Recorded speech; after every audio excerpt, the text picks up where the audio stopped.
विधानसभा budget सत्र के अंतिम दिन सदन की कार्यवाही सौहार्दपूर्ण माहौल में संपन्न हुई। विधानसभा सत्र के पहले दिन ही राज्यपाल के अभिभाषण पर सत्तापक्ष व विपक्ष के बीच गतिरोध उत्पन्न हो गया था, जिस पर कार्यवाही करते हुए विपक्ष के 5 विधायकों को सदन की कार्यवाही से निलंबित कर दिया गया था। इसके बाद विपक्ष के विधायक विधानसभा के प्रवेश द्वार पर धरने पर बैठ गए थे। 5 दिन तक विपक्ष के धरने के बाद विपक्ष के विधायकों के निलंबन को वापस ले लिया गया था, जिसके बाद विपक्ष ने सरकार को विभिन्न मुद्दों पर घेरने का कोई मौका नहीं छोड़ा। वहीं मुख्यमंत्री द्वारा पेश किए गए बजट को सत्तापक्ष के विधायकों ने जहां खूब सराहा, तो वहीं विपक्ष ने इस बजट को पूरी तरह कर्जे पर निर्भर बजट करार दिया। विधानसभा सत्र के समापन अवसर पर विधानसभा अध्यक्ष विपिन परमार ने कहा कि सत्र में आम जनमानस के हितों से जुड़े मुद्दों पर सत्तापक्ष व विपक्ष के बीच सार्थक चर्चा हुई। उन्होंने कहा कि कोरोना महामारी के चलते सदन में सुरक्षा के पुख्ता इंतजाम किए गए थे। इस बजट सत्र के दौरान कुल 16 बैठकें आयोजित की गई तथा 5 मार्च व 19 मार्च 2021 का दिन गैर सरकारी कार्य दिवस के रूप में निर्धारित किया गया था। इस सम्माननीय सदन की कार्रवाई 55 घंटे और 32 मिनट तक चली। हिमाचल प्रदेश सरकार के बहुमूल्य सहयोग तथा अन्य सभी के प्रयासों से ये संभव हो पाया है। हिमाचल प्रदेश विधानसभा अपनी गरिमा, मर्यादा, उच्च परंपराओं के लिए शुरू से ही पूरे भारतवर्ष में जाना जाता है।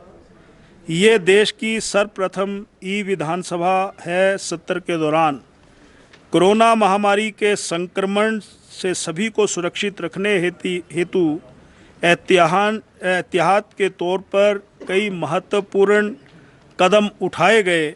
माननीय सदस्यों के लिए सदन में सामाजिक दूरी अपनाने हेतु उनके आसन को 6 फुट ऊंची पॉलीकार्बोनेट सीट से पृथक किया गया। उन्हें सर्जिकल फेस मास्क तथा सैनिटाइज़र भी उपलब्ध करवाए गए।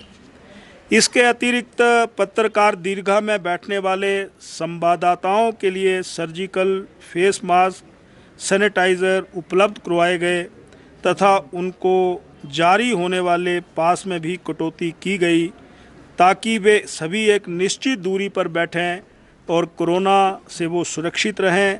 विधानसभा सचिवालय भवन परिसर, सदन मुख्य द्वारों तथा दीर्घाओं को एक दिन में 2 बार सत्र आरंभ होने से पहले और शाम के समय सैनिटाइज किया जाता था। मुख्य द्वारों पर हाथों को सैनिटाइज करने हेतु सैनिटाइज़र से लैस पैडल द्वारा चालित मशीनों को रखा गया। इसके अतिरिक्त किसी भी आपातकालीन स्थिति से निपटने के लिए स्वास्थ्य विभाग द्वारा विधानसभा परिसर में एम्बुलेंस तथा टेस्टिंग मशीन की व्यवस्था की गई थी। जांच के लिए डॉक्टर और पैरामेडिकल स्टाफ की आइसोलेशन वार्ड भी तैनात किए गए थे।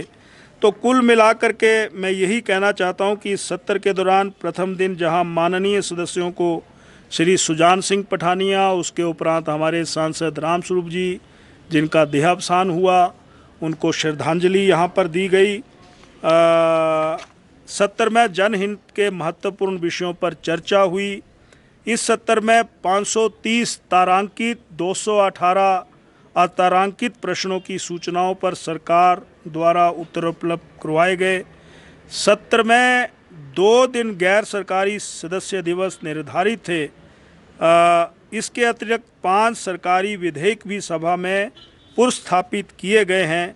सभा की समितियों ने भी 76 प्रतिवेदन सभा में उपस्थापित किए हैं। इसके अतिरिक्त मंत्रियों द्वारा अपने अपने विभागों संबंधी दस्तावेज भी सभा पटल में प्रस्तुत किए गए हैं। सत्र के दौरान मेरा भरसक प्रयास रहा है सत्र की कार्रवाई अच्छे ढंग से, अच्छे माहौल में चले। इसके लिए मैं माननीय मुख्यमंत्री जी का, नेता प्रतिपक्ष जी का, संसदीय कार्य मंत्री जी का, पूरे सदन में माननीय विधायकों का बहुत बहुत धन्यवाद प्रकट करना चाहता हूं। वहीं मुख्यमंत्री जयराम ठाकुर ने कहा कि सत्र की शुरुआत गर्माहट के साथ हुई, लेकिन समाप्ति सौहार्दपूर्ण माहौल में हुई है। सत्र में सार्थक चर्चा हुई है। इस सरकार का ये 4था बजट था। कोविड के बावजूद अच्छा बजट पेश किया गया। ऐसा दौर कभी किसी पूर्व मुख्यमंत्री के समय नहीं आया। बावजूद इसके अच्छा बजट पेश किया गया। मुख्यमंत्री ने कहा कि सुजान सिंह पठानिया व रामस्वरूप शर्मा के रूप में प्रदेश को क्षति हुई है। उन्होंने कहा कि आगामी 4 नगर निगमों व 2 उपचुनाव में भाजपा जीतेगी। उन्होंने कहा कि कोरोना के कारण पर्यटन सीजन प्रभावित न हो, इसकी कोशिश की जाएगी। अगर परिस्थितियां बिगड़ती है तभी लॉकडाउन जैसे बड़े निर्णय लिए जा सकते हैं। विधानसभा का सत्र भले ही थोड़ा गर्मी के साथ शुरू हुआ, लेकिन समापन इसका बहुत ही सौहार्दपूर्ण माहौल में हुआ है। हिमाचल प्रदेश विधानसभा की ये खासियत रही है कि एक तो विधानसभा सत्र की सीटिंग्स, चाहे वो बजट सत्र हो, चाहे मानसून सत्र हो, चाहे हमारा शीतकालीन सत्र हो, कुल मिलाकर के जो 35 सीटिंग होती है उसको पूरा करने की हर बार कोशिश होती है। उसके करीब पहुंचते हैं या उसको पूरा करते हैं। अब की बार भी हमारी कोशिश है। अब की बार हमने 17 सीटिंग्स जो है इस बजट सत्र में पूरी की हैं। थोड़ा हट करके जिस चीज़ का मैंने जिक्र भी किया कि बीच में जो ब्रेक होती थी 1 हफ्ते की, अब की बार इस सत्र में नहीं थी, लेकिन फिर भी उसके बावजूद जो है समय का उपयोग करते हमने जो बिजनेस का ट्रांजैक्शन ज़्यादा से ज़्यादा हो सके उस दृष्टि से प्रयत्न किया है।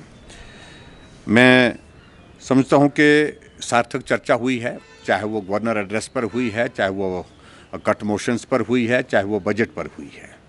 और हिमाचल प्रदेश सरकार की ओर से हमारा ये चौथा बजट था और ये चौथा बजट हमने जो प्रस्तुत किया कोविड के संकट के बाद इस तरह की परिस्थितियों का किया जो परिस्थिति आज से पहले किसी भी मुख्यमंत्री के कालखंड में कार्यकाल में नहीं आई, जो हमने अब की बार इस पूरे 1 साल के पिछले दौरान देखी है। लेकिन उसके बावजूद भी हमने प्रयत्न इस दिशा में किया है कि हिमाचल प्रदेश में विकास को हम अवरुद्ध ना होने दें, विकास ना रुके, उस बात को सुनिश्चित करने के लिए डेवलपमेंट पर भी फोकस किया। और उसके साथ साथ में हमने जो सोशल सेक्टर है उसके लिए भी हमने जहां मदद की, जिस सेक्शन को ज़्यादा ज़रूरत है उनके लिए भी विभिन्न योजनाओं की शुरुआत के साथ उनको मदद करने की कोशिश की है। कुल मिलाकर के मैं कह सकता हूं कि बहुत बेहतरीन ये सत्र रहा। और सिर्फ इस बात का दुख है कि इस सत्र के दौरान 2 हमारे बहुत करीबी साथी, एक हमारे विधानसभा के सदस्य सुजान सिंह पठानिया जी पूर्व में मंत्री रहे, वो हमारे बीच में नहीं रहे। मैं बहुत दुख है इस बात का। लंबे समय तक वो विधानसभा के सदस्य के नाते सेवा देते रहे। और उसी प्रकार से मंडी लोकसभा क्षेत्र के हमारे सांसद जो दूसरी बार बहुत बड़े अंतर से लगभग 4,05,000 वोट से जीत करके सांसद बने थे, वो हमारे बीच में नहीं रहे। ये हमको इस बात का दुख है कि बहुत बड़ी क्षति इस बीच में हुई है। बाकी सारी चीज़ों को लेकर के अब हम डेवलपमेंट के इश्यूज़ को लेकर के चलेंगे आगे। हिमाचल प्रदेश का विकास हो, गति के साथ विकास हो, ये हमारी प्राथमिकता रहेगी। वहीं विपक्ष के नेता मुकेश अग्निहोत्री ने कहा कि बजट राशि का प्रयोग कर्मचारियों व पेंशन धारकों के लिए खर्च करें। शुरुआत में कांग्रेस के 5 सदस्यों को बाहर किया गया था। विधानसभा विधायकों का क्षेत्र है, हमारा गतिरोध सरकार से है, संवैधानिक व्यवस्था से नहीं। विपक्ष कर्जे के कानून को पास करने के खिलाफ था, लेकिन सत्तारूढ़ दल ने संख्या बल के आधार पर इसे पास कर दिया। उन्होंने कहा कि सरकार कई महत्वपूर्ण विषयों पर लगे सवालों का जवाब देने में नाकाम रही है। प्रदेश के कर्मचारियों, एसएमसी टीचर्स, महंगाई, किसानों, बागवानों के मसले सदन के बाहर भी उठाए जाएंगे। उन्होंने कहा कि आगामी नगर निगम चुनाव में कांग्रेस जीतेगी। आने वाला समय कांग्रेस का है और प्रदेश में 2022 में कांग्रेस की ही सरकार बनेगी। विधानसभा जो है यहाँ पे अध्यक्ष का जो फैसला है वो अंतिम माना जाता है।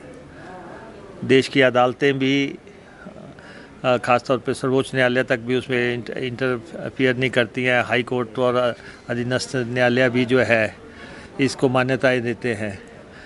तो हमने कहा कि इतिहास ये रहा है कि यहाँ पे कभी पुलिस का इस्तेमाल नहीं हुआ, FIRs नहीं हुई। बाकी तो ये रिवायतों की बात है, जो कन्वेंशंस डाली जाती हैं वो फिर आगे बढ़ जाती हैं।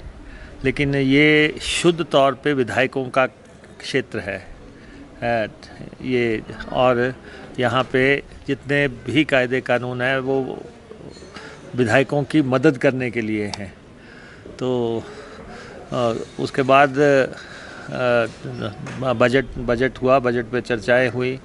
कुछ चीज़ें जो है सत्तारूढ़ दल ने संख्या बल के अपने फ़ायदा उठा के पास कर ली, क्योंकि उनके पास संख्या है। जैसे कि हम पक्षधर नहीं थे कि आप कर्जे लें, कर्जे के कानून को जो है 3% से 5% करें, लेकिन उनके पास आंकड़ा था तो उन्होंने उसे पारित कर दिया। हम उसके पार्टी नहीं हैं। और ऐसे ही जो दूसरे कई ऐसे कानून थे जिनको हमने अपोज़ किया। लेकिन कुल मिला के क्योंकि ये सत्र संक्षिप्त हो गया और इसमें अवकाश भी नहीं था,